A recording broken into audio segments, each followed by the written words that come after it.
Zona Dota Fem. ¿Mi mejor o mi peor idea? En 2024 me propuse crear el primer servidor de Dota femenino en Latinoamérica. Quería unificar a todas las jugadoras en un solo espacio. ¿Qué pasó? Un fracaso absoluto. En esta serie de videos te voy a contar toda la historia, desde el contexto previo a la gestación de la idea, pasando por Dota Fem, las entrevistas, la creación del servidor, el equipo Arduino Gaming y finalmente el cierre del set. Mi nombre es Anita Dota, soy creadora de contenido de este MOBA, pero un contenido bastante fuera de lo normal, con otra perspectiva. Te invito a que veas este trabajo y lo más importante, que opines, que dejes en tus comentarios qué pensás de esta historia que te voy a contar sobre este proyecto piloto o sobre esta experiencia del primer servidor de Dota femenino. Pero quiero saber qué pensás, cuál es tu opinión sobre esto. Y obvio que si te gusta el video, que dejes tu like.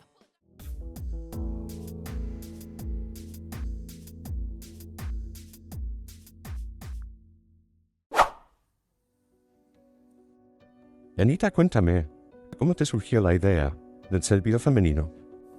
Para contarte la historia del server femenino tengo que ir hasta el 2020 porque realmente en ese momento es el año en el que yo considero como el inicio de todo mi trabajo como creadora de contenido. Como creadora, sí, también hay producción, pero como creadora básicamente, así que te voy a contar desde ese momento. Vamos años para atrás. La historia es así. En marzo, más o menos, la pandemia llegó en marzo, vale. En enero yo empecé a escuchar un montón de podcasts, me acuerdo. Estábamos viviendo en Alicante.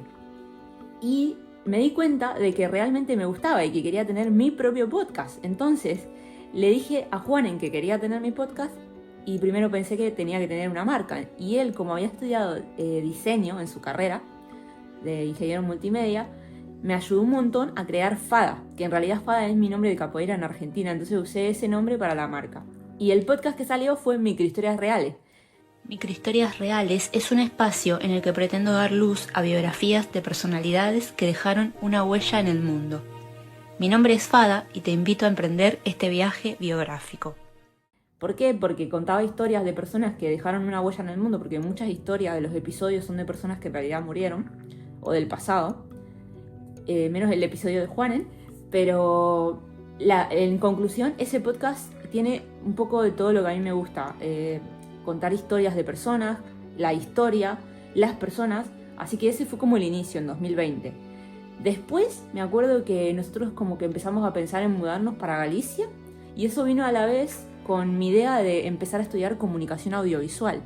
Entonces al final empecé a prepararme como un año más o menos para entrar en la Universidad de Santiago de Compostela. Tuviste que hacer un examen, ¿verdad? Sí, tuve que hacer el examen y la cuestión fue que estudié un montón y me faltó muy poquito para entrar, pero el examen fue como en febrero y en marzo, me dieron los resultados que no entré y yo dije, voy a estudiar algo parecido. Y busqué rapidísimo por internet y encontré periodismo de producción de contenido en Éter, en Buenos Aires, Argentina, y dije, voy a hacer esto online porque la carrera era la mitad de la otra, era cortísima, había que pagar, pero realmente yo me di cuenta de que en realidad el periodismo siempre me había gustado, igual que me gusta la historia, pero en Argentina había que pagarlo y yo nunca había podido hacerlo. Y la producción de contenido porque realmente estaba súper cercano a lo que es la comunicación audiovisual. Tienen cosas parecidas, similares. ¿Y cómo te fue la carrera entonces? En la carrera, digamos que aprendí un montón de lo que es el periodismo porque realmente me gusta mucho, solo que bueno, en la actualidad están los medios nativos digitales, el periodismo está en crisis, eso lo noté, apenas empecé a estudiar la carrera me empecé a dar cuenta. Aprendí mucho, tengo muchas herramientas de eso, me gusta escribir, entonces la locución, radio, todo lo que es eso de comunicación me encanta. Y las asignaturas de contenido me di cuenta de que yo en realidad ya tenía como el conocimiento en todo eso. Entonces hablé con la directora y le dije, voy a dejar la carrera porque hasta acá llegué, esto ya lo sé, así que esto no lo hago más. Y realmente el título me importa muy poco, me chupó 3 huevos, dejé la carrera, pero a la vez me acuerdo que antes, mientras estaba haciendo todo el primer año y medio cursé de la carrera, empecé a pensar en quiero tener un portfolio, quiero tener experiencia creando cosas para que cuando me pregunten qué carajo hiciste, yo ya tenía esto. Entonces empecé a hacer entrevistas y las primeras que salieron para mi canal de YouTube, en ese momento Fada giró a Máquina de Escribir.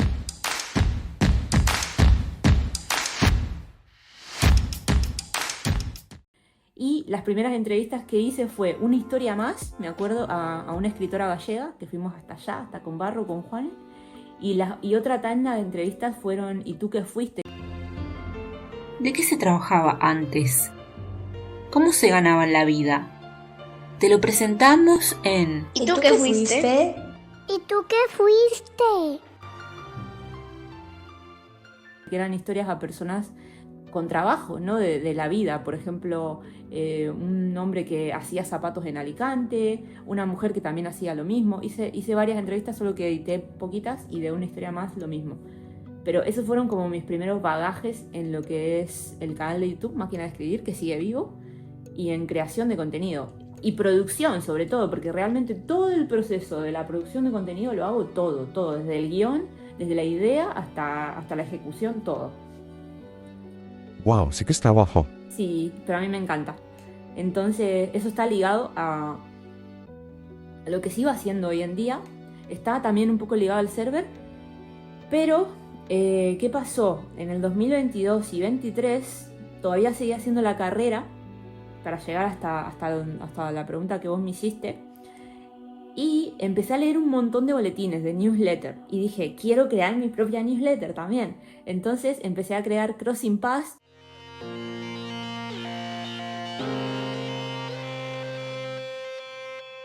Todo esto siempre Juanen me acompaña desde la fase, desde la parte que es el diseño, porque realmente que la formación mía, no tengo formación en diseño, pero Juanen me ayudó un montón a perfeccionar ese lado. Lo tengo que decir. Entonces creé Crossing Paths y hacía el análisis como para la gente en directo, en Facebook. Esos fueron mis primeros directos sobre el boletín. Después también hice algunos en Twitch. Ahí empecé a hacer directo en Twitch. Y hice entrevistas en directo también en Twitch. ¿Y el Dota entonces? ¿Cómo iba tu vida? El Dota, eso te lo voy a contar cuando venga la semana que viene. Te lo dejo para la siguiente, porque se hace muy largo si no, la historia. Quédate acá mismo, no te muevas de la silla o de donde estés, porque en el siguiente video vas a conocer la historia de cómo yo conocí el Dota y también cómo llegó el servidor, qué desafíos, qué problemáticas, qué experiencias vivimos Juanen y yo con esa creación del servidor. Así que no te lo pierdas.